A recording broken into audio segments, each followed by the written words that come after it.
Hi, everyone. It is Raghu, and I am back with Andy Chaleff. See, we haven't even gone through. Wait, what's the pronunciation? We'll Chaleff do works. Chaleff works. Oh, that's good. And he has.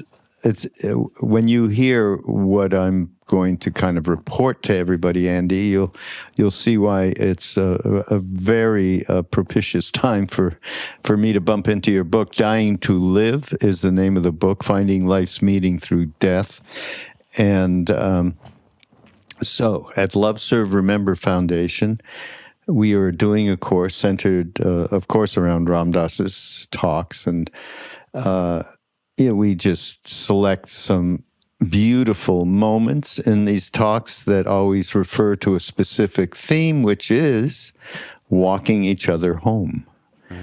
Are you familiar with that book that was put out a number of years ago with Mirabai Bush and Ram Dass? Yeah. Yes. So it's based on that concept.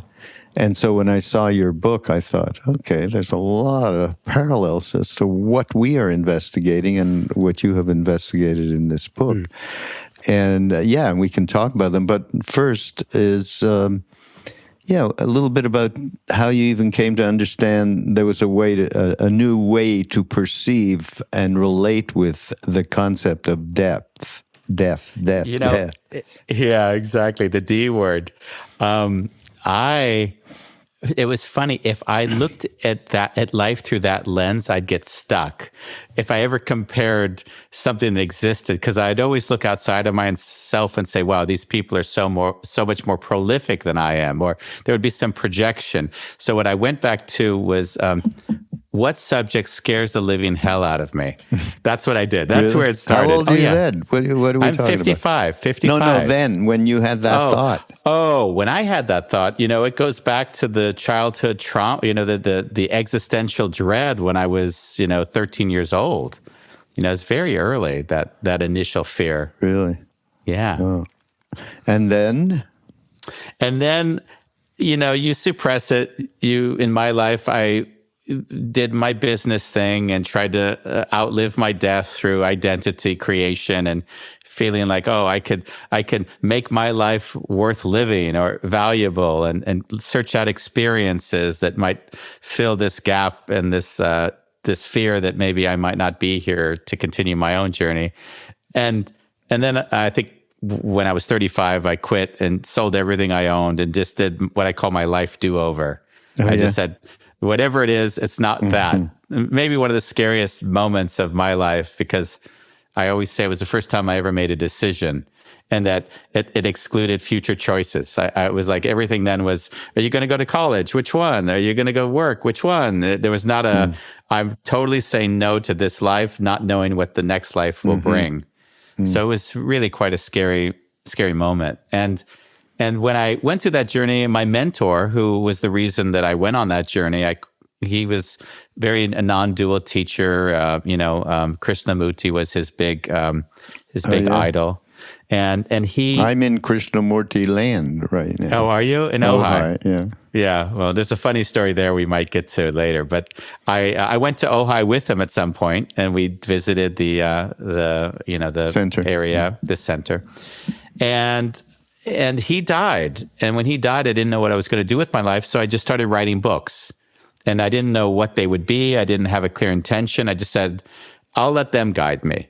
I'll see what comes up, and I'll write to the feelings and let that be the expression and decide what it's meant to be.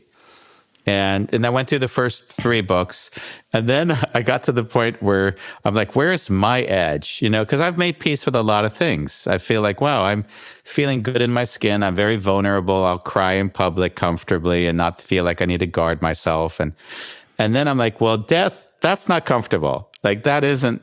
And then I thought, wow, I have in my mind a good 30 subject headers that I know impacted me throughout my life. And I know I can write to those subject headers. And so I spent, I have my iPhone, and I'm thinking, that's a chapter, that's a chapter, that's a chapter. And then in time, I wrote to each chapter, which just tends to be how I write. And if I wasn't laughing and crying while writing, I knew that it wasn't there yet. Like it couldn't be an intellectualization of an experience. It had to be, what's the hardest thing for me to say and acknowledge in my writing? And that's where I continually found over and over again, which was really special. So without a theme, you're writing to individual themes that become a whole of something. Yeah, that's how I've written everything. I mean, I know intuitively there's a narrative in it, but I notice that if I try to force anything in my life, I get stuck. So I tend to do a thing where I laughingly say, I need to write 70,000 words because the book needs to be about 55,000, and I know I'm going to edit some out. So I kind of let that be a general kind of a goal that doesn't force me anywhere, but it's like a benchmark. I know if I'm there, I've got a book in there somewhere. Yeah. Right. Well, maybe, interestingly enough, not that interesting, this happens to people all the time, where your first kind of encounter with death, especially when you're a kid or even teenager, is usually with a pet because they only survive X amount of years, right? So it makes sense. Tell us your story. I'll then tell you mine. Wow. It's funny because I could even cry about it today if I allow myself to feel into the little kid. I was just leaving grade school, and it was my mom and grandma were in the car, and I see the station wagon I got into, and then, I got in the back, and it was just very heavy energy. And if something felt bad, and then they prepped it with some sort of, hey, we've got news. Yeah. And, as a kid, you're just racing with what this could be. And then they said, Apricot, who was our family dog, was killed, by someone who drove over it in a car. And when that was said, there was a bit like of this moment of kind of a more of an out of body experience, because I then learned, I in the book I write about it, is this gray zone in my head, that it's like where the facts are so inconceivable in the moment that there's almost a out of body detachment that can't quite reconcile what it's heard. Yeah. And so I recognized that as a pattern throughout my life when I got news of people who, had died in my life. And so that was it. And then it was interesting because another memory, which is very visceral, and I don't feel like I have a lot of memories from my childhood. I'm not somebody who can say, oh, I remember, all these. But this was very strong for me because it had so much impact, was we went to Sears, and I asked if I could buy a toy, and I bought the game Operation, the game. Yeah. And I remember feeling a mix of real confusion because I was really happy at a moment that I was sad. And of course, when we move through, even as adults, it's very hard to sense that there's all these emotions living simultaneously. And so I felt that first glimpse of guilt come in, like, wow, I can't be happy. If I'm now, then I'm not cherishing the memory of this dog. I can't, even now I could feel this fun emotion. It's that powerful to feel like, wow, I can't feel this. And, just to interrupt for a sec, because always, please. A famous thing from Ram Dass, one of his, he had a billion different iconic sayings, was, as humans, we can live on more than one plane of consciousness at the same time. You just described that. It's a big deal, actually, because people, oh my God, how can I be happy? This just happened. It's not possible, and then, of course, throw guilt and everything else at yourself. So mine was pretty similar. Except I went out with the dog. I'm 9 years old or something like that. And off I went, and we were in the driveway, and he got away from me and ran out in the streets and got hit and killed by a car right in front of me. Yeah. Wow. No, so it's really, I'm thinking about it, and it's not something that churns back very often, but the thing, when I was thinking of this and saying, oh yeah, let me mention this story to you, I thought, You know what I did, Andy, actually? It's the most transparent way, that we all, to me, act throughout our lives when there's that kind of, when death appears, basically. It also is with, tremendous suffering and so on. But in this case, I went to my parents and I said, you got to get me a dog. You got to replace the dog.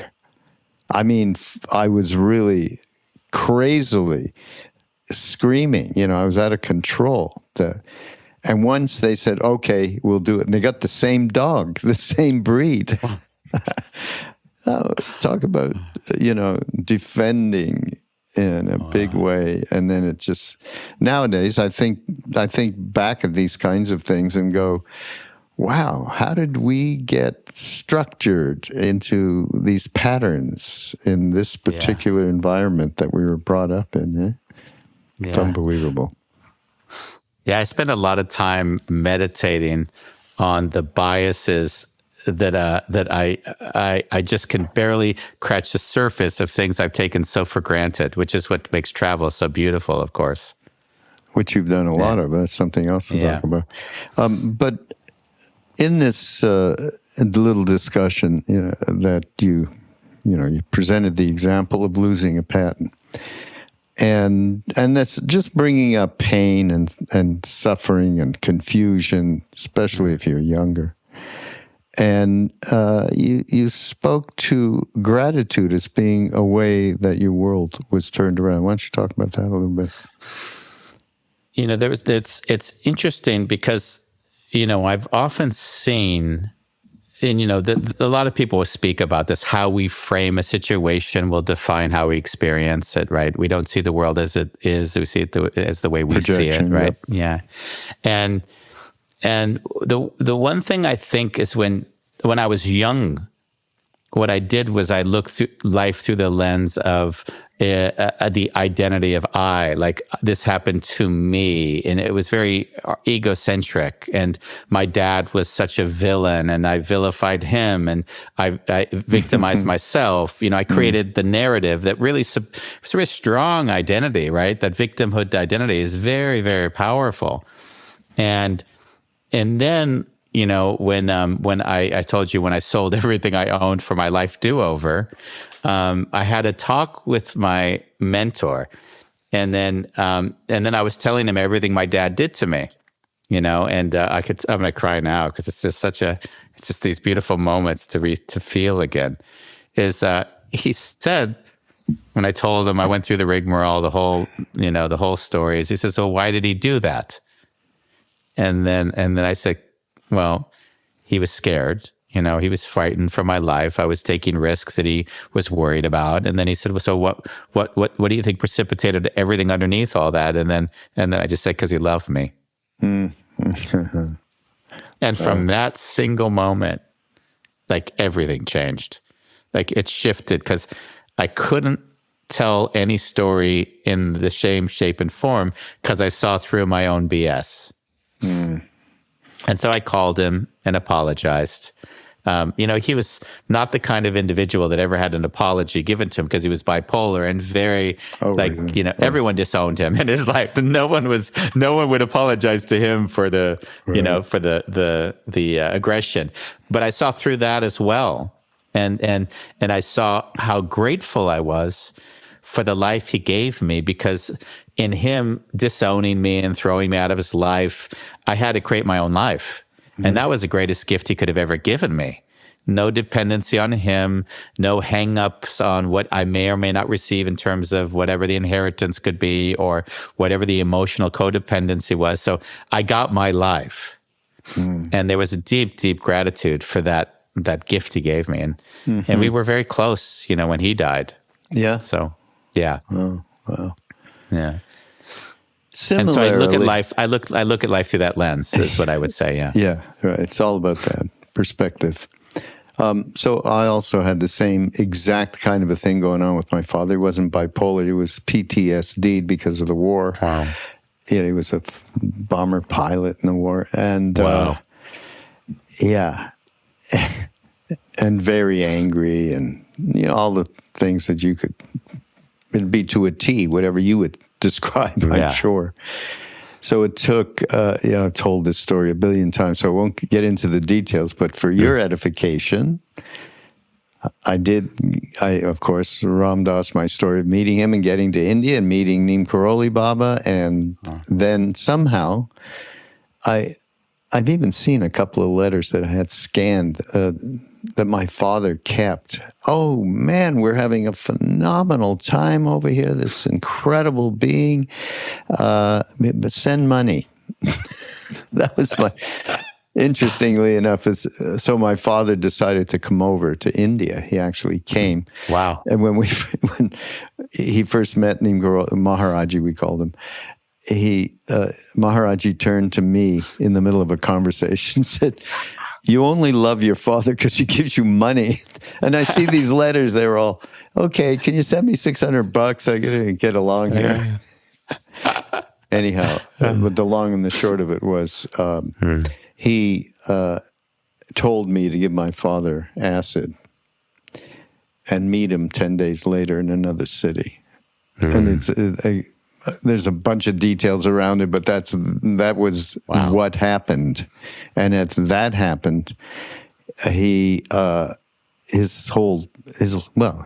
life completely changed, and we had a relationship for the rest of our lives. So it took that to get that little thing straight. And gratitude is limited a word in relation to what happened and what he did. My whole family, just completely, utterly changed and came together. So, yeah. I love that. Isn't that cool? I absolutely love that. So, yeah, a little bit more. I mean, in this course, by the way, we're going to talk about grief. Personal grief, but we're going to talk about collective grief. Look what we're going through with what's going on in our society and politics and the environment and wealth disparity, all of it. There isn't a day that somebody isn't saying something to me, I'm sure you, about the state of affairs, or just happen to read a headline in the news, Yeah. So that grief is real, and the collective part of it makes it a whole other... It's not like this never happened before, but it sure is happening in spades right now. Yeah. I mean, it really is. And so, a little more grief to gratitude. I would throw in there, for me, generosity. That when you start to get out of just thinking about yourself and the particular grief that you're responding to, then your perspective, we're just talking about perspective, it changes, that just absolutely changes, yeah. There was one of the chapters was this chapter of choosing to live in fear or love. And as I was writing it, I realized it could be an abstraction to write it just as these words. So I had to give 10 different situations where I would behave in one shape or form or another. And my wife, who's a little bit more fear-based, I kind of thought to myself, when does she judge me when I do something? So if I get in the elevator and smile and say hello to somebody, the fear might be, this guy, what does he want from me? The love is, I'm going to meet this person and see if that might be a way where we might be able to see one another and connect. The next door neighbor has groceries and looks like they're struggling. I'm going to go over and say, hey, can I help you with that? And not think, oh, I'm imposing myself on them. And now they're going to think, what does he want from me? On the street, on any given day, I'll stop and ask 3 people who are struggling with their phone to get somewhere. Can I help you find, where you're trying to reach, if I'm familiar with the city? And my wife will usually be like, Andy, please don't go out of your way and do that. And it's like, no, these people, they may really be assisted with just a little act of kindness. Yeah. And the best was when we lived in this really special building in Amsterdam. and people would sit out front of the house and look at it because it was the first kindergarten in the country. So it was really like people stop and the tourists are there, and we were having a coffee across, and we were sitting next to two people, and they were pointing at the house and discussing it. And then I said, "Do you want a tour through the house?" And then my wife is like, "Oh, what? Why are you asking? Why are you, And then I walked them through. I spent a half an hour with them. I gave them what would be a really beautiful experience of Amsterdam that they otherwise wouldn't have had. And then they brought a bottle of champagne, really deeply grateful. And then I kind of looked at my wife like, baby, it's not that everybody thinks you want something from them. Some people really can receive that love. Yeah, so that's great. I love that story. It reminds me, with a podcast friend of mine, I did a book called The Movie of Me to the Movie of We. And we told our story with all the limited stuff we had going on and brought up into, and habitual patterns and neuroses and how we interacted. And then it moved into, okay, maybe to start thinking about something that's just not me. And off we went. And, so what I wanted to actually, I thought Ram Dass maybe would have some good suggestion as to what the leverage point could be, which was generosity and compassion. But the thing is, you're reminding me about this, what you've done, and your wife complaining about it. He knew a woman came as part of whatever talk he was giving or anything, and she said, every time I go to my house and I go to the store, I pass by a homeless person. But it's been over a long period, I'll give him something, and it's been over a long period of time. We actually have gotten to know each other. So then I started to think, she says, what if, invited him to my place, he could sleep somewhere, and, and she wasn't afraid at all of being abused physically. She knew this person was not happening. The thing that caught her, and this is so great, she'd have to have him in her life. Just that fact. Yeah. Like your wife is saying, and I'm on your wife's side, by the way. I'm like, oh God, I can't. I in my job, that doesn't allow me to do that when people are wanting stuff. And it's the same deal.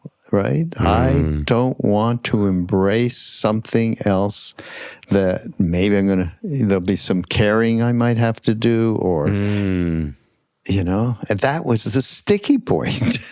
Yeah. It's all of our sticky point. I think, right? Yeah, I think I tend to know what my boundary is, and I feel comfortable saying no. So I guess there's a way in which that you're right, though. If you don't have that as an undercurrent of comfort, it could feel even more threatening. Yeah. Yes. Yeah.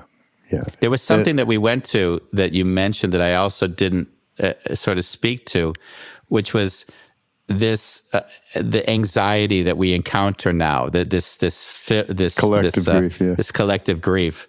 And I'm just finishing up an article for Psychology Today, or one of these online platforms, and I wrote it about the mental state one's in when they see what they would say is the end of the world in their head, and how far that mental state, like it makes them incapable. Their mind shuts down. The fear and I wrote to that. It was quite interesting, because the tool I used as a mechanism to sort of soften those voices in my head is this radical acceptance, which is just, the world will come to an end and it's okay. My time here will cease and it's okay. And it's not a mantra or not like an affirmation. It's like a deeper sense of knowing that you kind of warm up to, and then you see that, that voice or that thought doesn't dictate from fear anymore, because it's been slowly nursed into just love. Yeah. And so I write to that. And there's a study that was done earlier this year on exactly that subject, where people who try to pacify the thought or people who just would accept it had wholly different emotional responses afterwards. Yeah. Really? Wow. Yeah. Well, this course that I've been referring to is walking each other home, but it really some of the core stuff that has been selected, curated, is very much around making friends with the mystery, which is you in a one way or another have referred to in this book, and I think what you just mentioned, goes a long way. I think the first thing we talked with the Ram Dass, you can live on more than one plane at a time. So joy, sadness, all of it can live together. But it's the recognition of fear that is a prime ingredient, and it always goes back to fear of death, or you could say it a different way, impermanence. Yeah.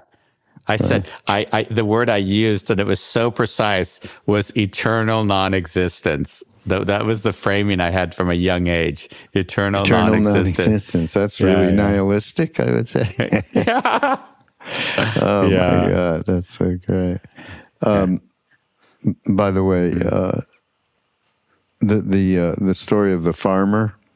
Which is the farmer and the horse, right? Oh yeah, one of my favorite. Ram Dass used to tell that story all the time, but his iconic phrase was, "You never know, you never know." Yeah, and that brings some lightness, a sense of humor into your world, I think. No? What do you think about that? I mean, we're talking about where we got gratitude, generosity. I think a sense of humor is the next. I mean, I am so irreverent because I have a hard time. I always see the life, at least for me, I see life in this polarity. Like it's totally serious and it's simultaneously totally absurd. And if I don't hold those two like an equal measure, then I'm somehow getting lost in one or the other. And there's some of this like, I've celebrated each one of these. Now I'm just here with you in love, in service, and just enjoying being.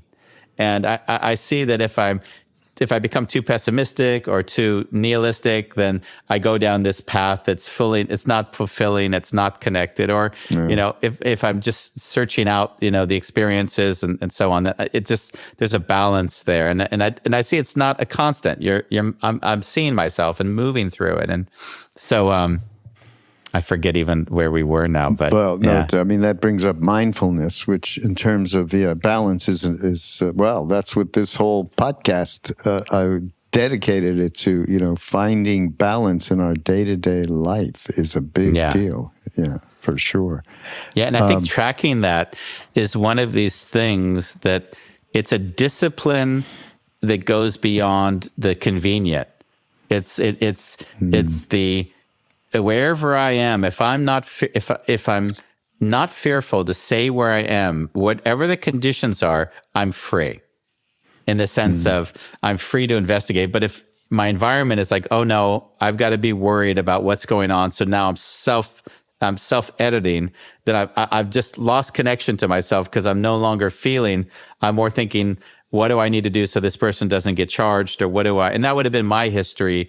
Because as a child, I didn't want my dad to blow up, so I was only keying in on his micro expressions and then making sure I regulated myself not to trigger it.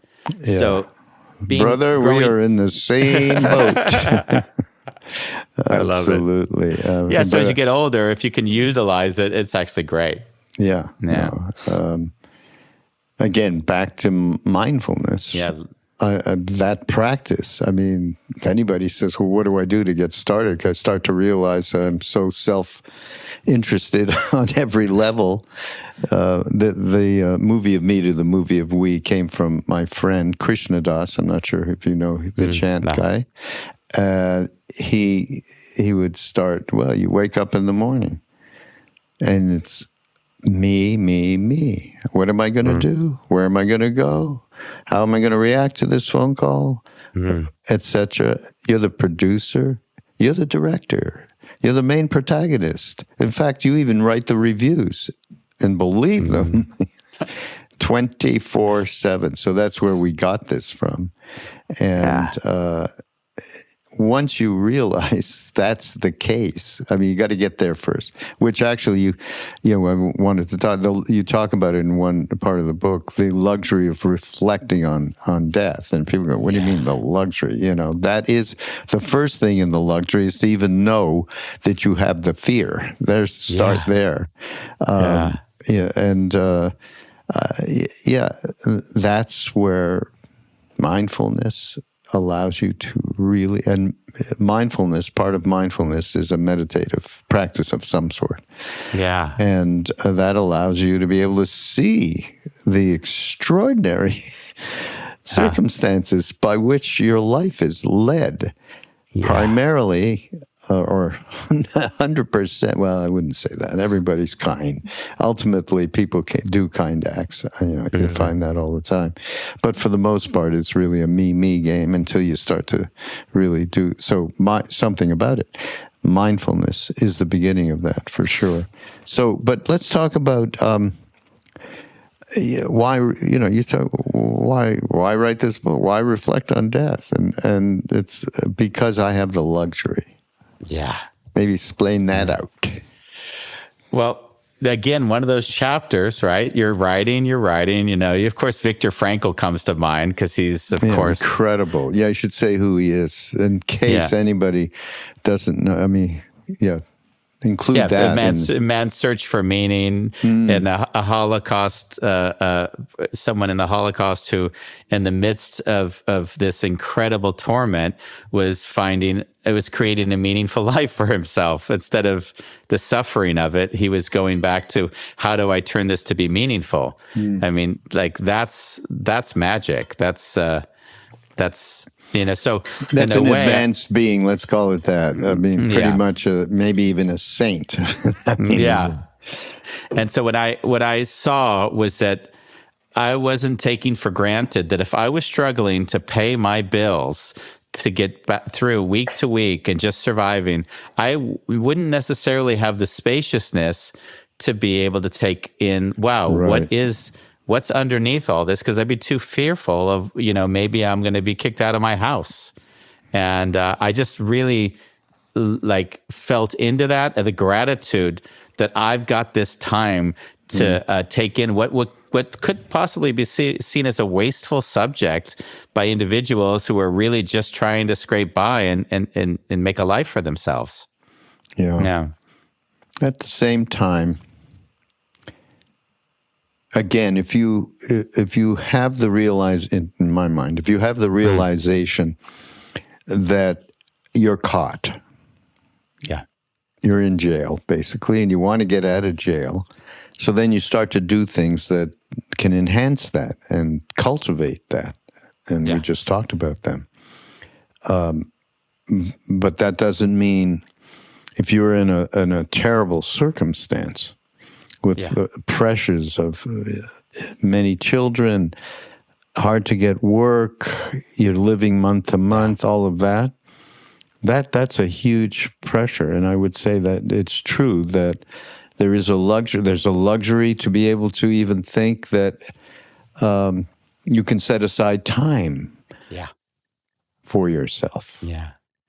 But there's that perception, as we both know, it's always going to be the lens through which you look at life. And when I did my life do-over, I sold everything I owned, and I lived in this attic space that had no water, no electricity, no toilet, and I was in this box. And I had to walk downstairs 2 floors to use the toilet because I was in an attic of a Dutch home. You know how these Dutch gable houses... So I was up in the top. Oh, you were in Amsterdam then. Yeah, so that's where you went when. That's where I went when I met my mentor, the man who would kind of hone me and help me see things, see through my own identity. But the thing was I was so happy. Everyone around me thought I was insane.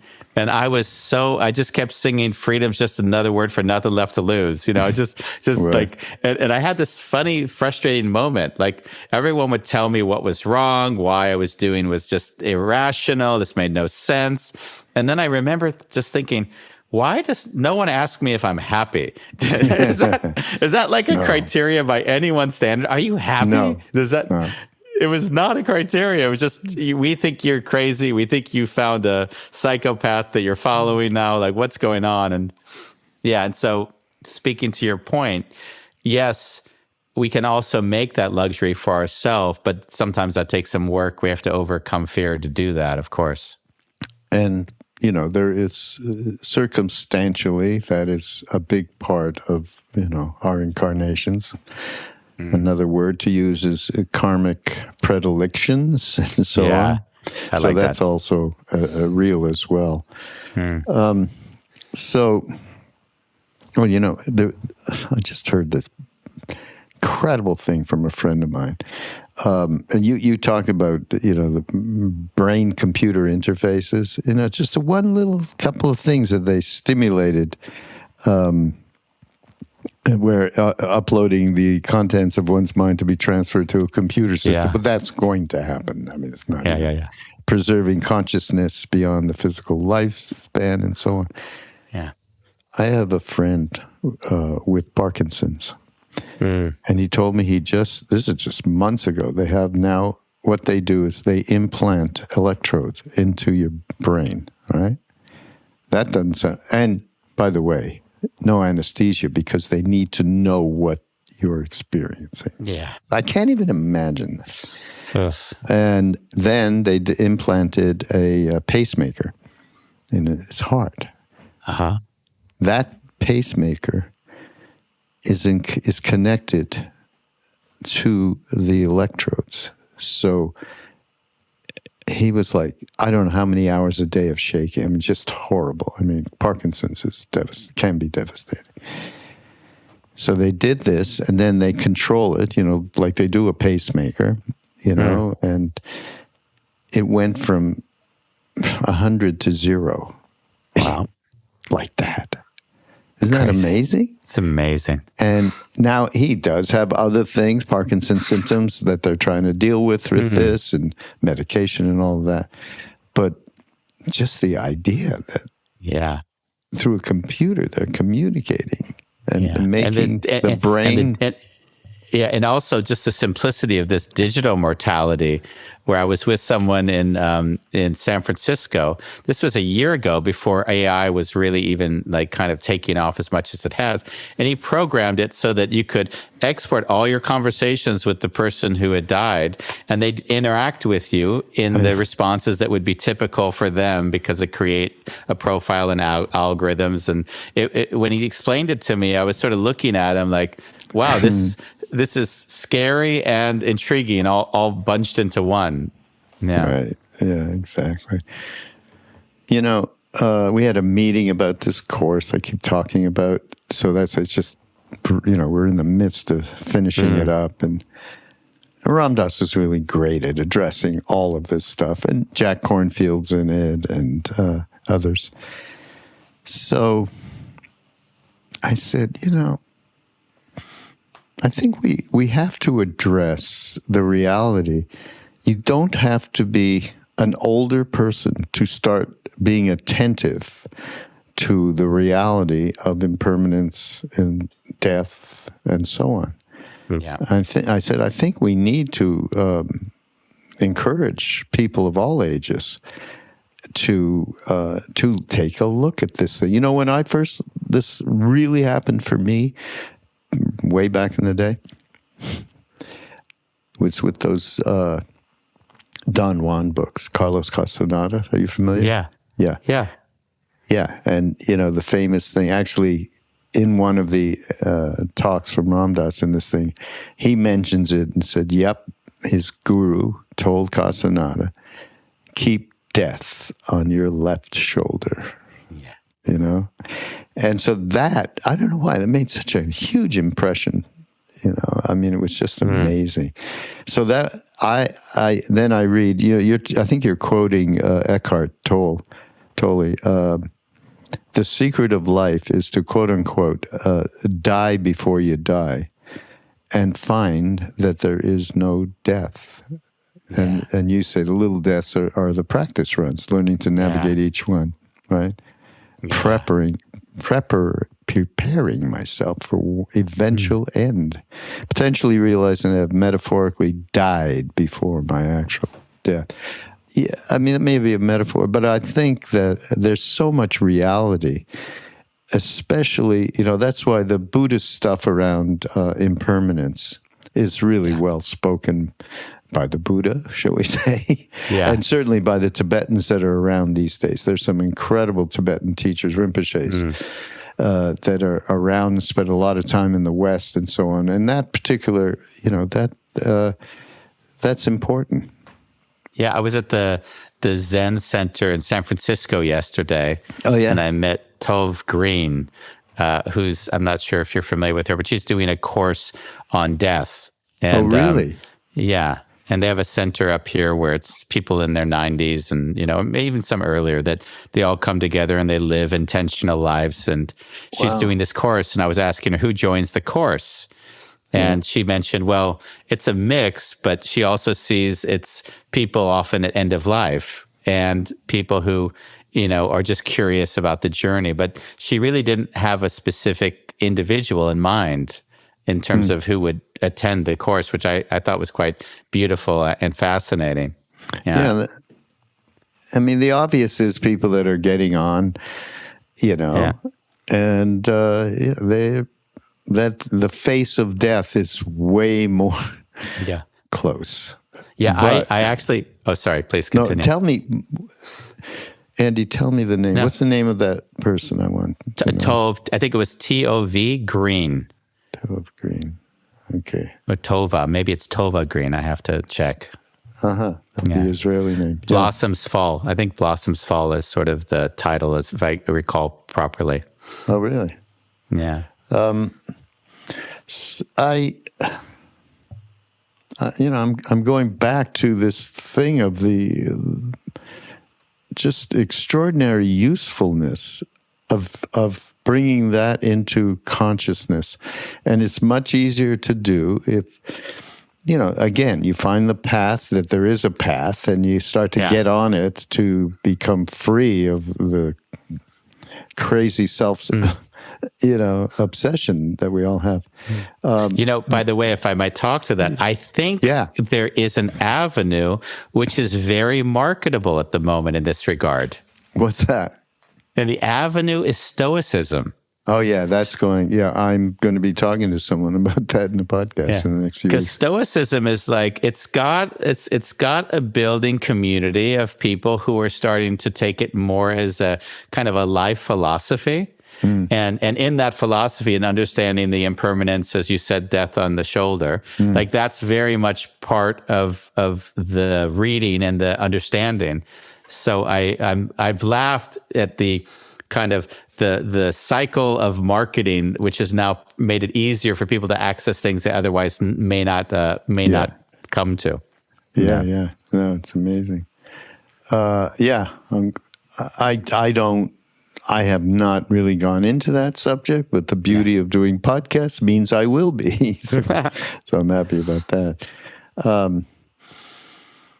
Okay. Wait, time is flying. You have a chapter, Do You Believe in God? That's interesting. I'm not a big fan of that word, which is absolutely meaningless, that I am not a big fan, or anybody isn't a big fan of that word, or people are not big fans of, the characterizations of the Buddhists around no self and Buddha mind, you can go on and on for every major religion or spiritual tradition. But my reality is in my early 20s, I went back to India with Ram Dass and met Neem Karoli Baba. And then whatever I had thought of before, and I had fortunately done psychedelics, so I had a little bit of a vision of the reality of interconnectivity and love and compassion and so on. So I had something going for myself at that moment. But then after meeting him and being there for a year and a half or whatever that I was, I never had a question. I mean, I knew what people were saying when they said, God, a lot of people, God is somebody up in heaven, or God is, all, inclusive in everything, in every aspect of it, however they might say it.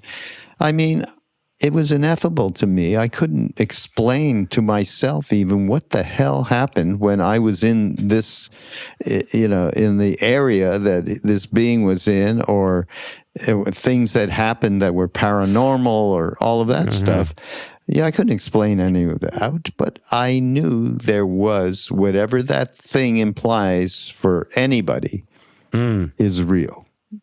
Yeah. So what are you talking about? Do you believe in God? Well, it was funny. Is there a God? I told you when I wrote this book, I said, what scares the hell of me to write, right? Like I didn't use a chapter like, oh, I'm an authority on a subject. I'm like, no, it's going to be very uncomfortable to articulate the nuances of what I find on that subject. And what I found in general in life to this subject or to any sensitive subject is that I'm always wanting to ask myself, what makes that thought important to you? So instead of going out of myself to say true or false, what is it? I stick with why am I asking this question to begin with? And there's always a deeper level. Like there might be the superficial answer, like, oh, because I want to know if there's an afterlife. But why do you want to know if there's an afterlife? Because I'd like to know that I might be able to see someone that I lost in my current life. But why is that important to you? Because, and then it all kind of goes back to, in my case, because I'm fear of eternal non-existence. Right? That might be the last thing I say, which is the essence underneath why that question becomes relevant to me. So, and the way I try to navigate everything in my life is not what's the answer to the question, but what makes that question relevant for me to even ask myself to begin with. And that's sort of where I sit, like constantly. That doesn't come and go. Even when I'm telling a story, I kind of laugh at the absurdity. I've just created a structure of some sort, and I have to almost joke about it because I see through this person who's still trying to explain or create or think that this is important or relevant, going back to where we talked about the polarity of it's totally serious and simultaneously absurd, Mm-hmm. Well, you did come up with a definition, Andy. Yeah. What did I say? Finding the God frequency. Yeah. Like the God frequency in ourselves. Yeah. Which the Buddhists would call bodhicitta, finding the bodhicitta, the heart mind in ourselves. So, yeah.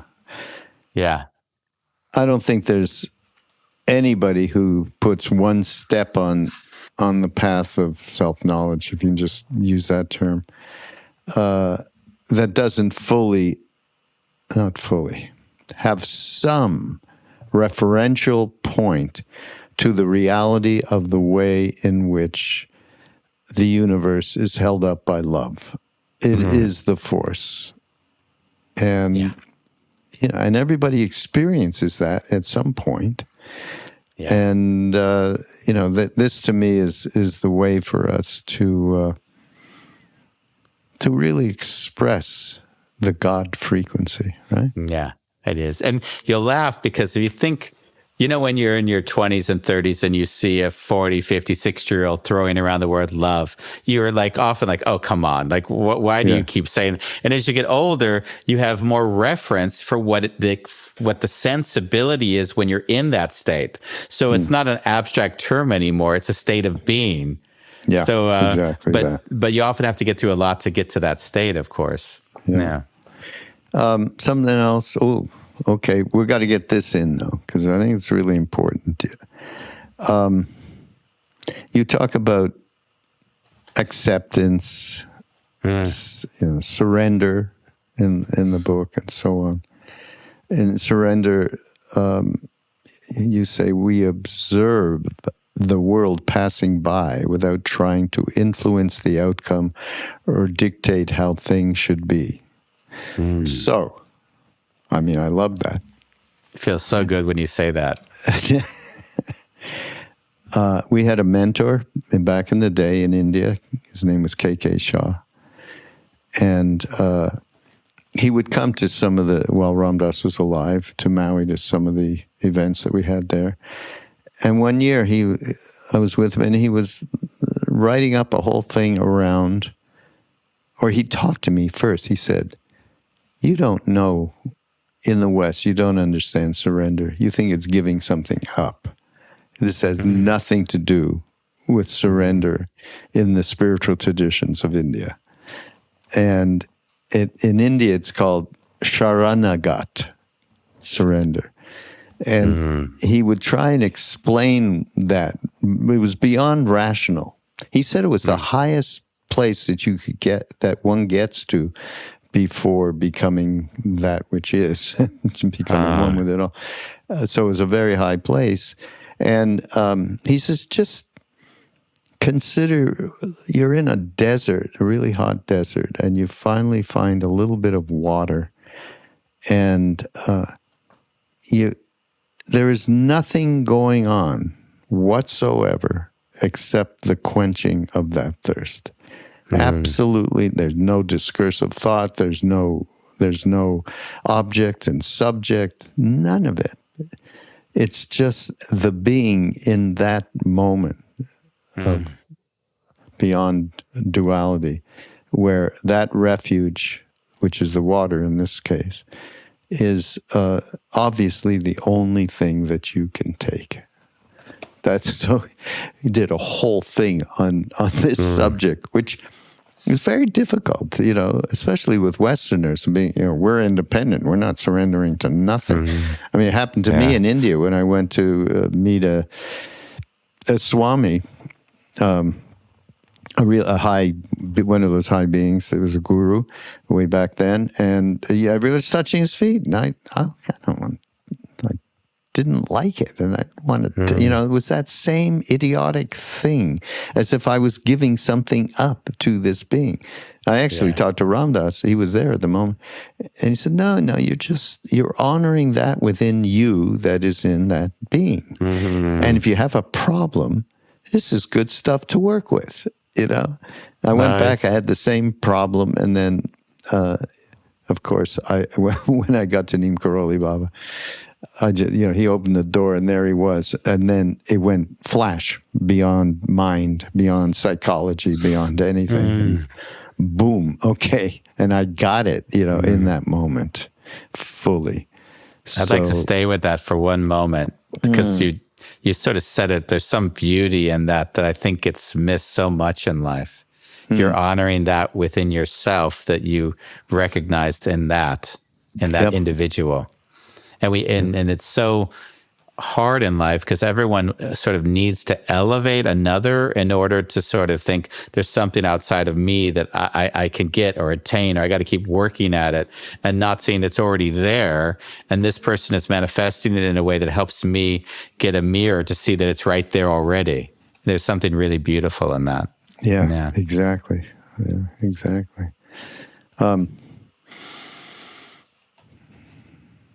Rumi. I love Rumi. You talked about it. And I love this thing. The Rumi drug. Yeah.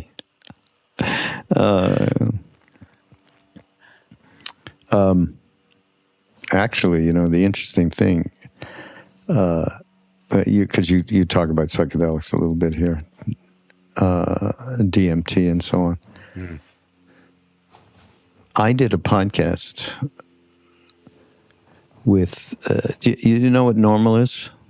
There's an organization that's trying to get MDMA and psilocybin legalized. It's headed by Rick Doblin, somebody who actually was a student of Ram Dass's way back when.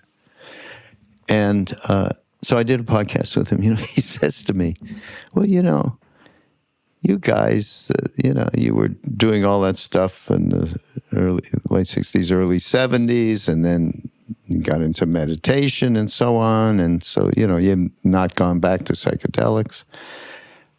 He said, but now you're at a stage when you're getting much closer to that moment. It might be good, he said. Take MDMA again. By the way, this is not I am not telling people to do anything. I'm not endorsing, yes. Yeah, Rick told me to do this, okay. I still haven't done it yet. But to take MDMA, because what MDMA does is it really is that heart connector. And you experience again how we are all part of one organism, right? Yeah. So he said that might be good, Yeah, well, my experience with the 5-MeO MDA, or not, DMT. what was it? DMT, yeah. That was so revelatory on so many levels where conceptually things were kind of grounded on some level, but in a very deep way, it felt more sensual afterwards. Like conceptually, I would say, I can kind of feel one with this tree that I'm looking at outside but it was like, oh, wow, I'm one with the tree. There was a very deep sense of that. And it's funny because if you talk to people, you're like, oh, those people speak weird. If you haven't had the experience, so you judge, subtly or not so subtly. But when you've had the experience, like, oh wow, that's the sensation, that's the deeper sense of knowing that arises from such an experience, right? Yeah, which I thought was quite beautiful. Yeah, exactly that. Well, it's been great hanging out. Yeah, Andy. It was really fun. Yeah, Thank really you. Great. Andy will put, when is the book available, or it's already available? It'll be September 10th. So, okay. Yeah. So it's going to be, in the neighborhood in 2025 of when this podcast will come out. So we will put in the show notes links to order it. And Andy, you'll maybe send a couple of links of like that article you're writing. That would be a fun thing for us to show people. And so we'll all be able to get a little deeper with Andy Chaleff. Thank you. So great to have Andy here. This is Mindrolling on the Be Here Now Network. Go to Be Here Now Network /Mindrolling. And as I say, you'll get all of the show notes that'll hook you up, in this case with Andy. And then we will see you next week. Bye-bye.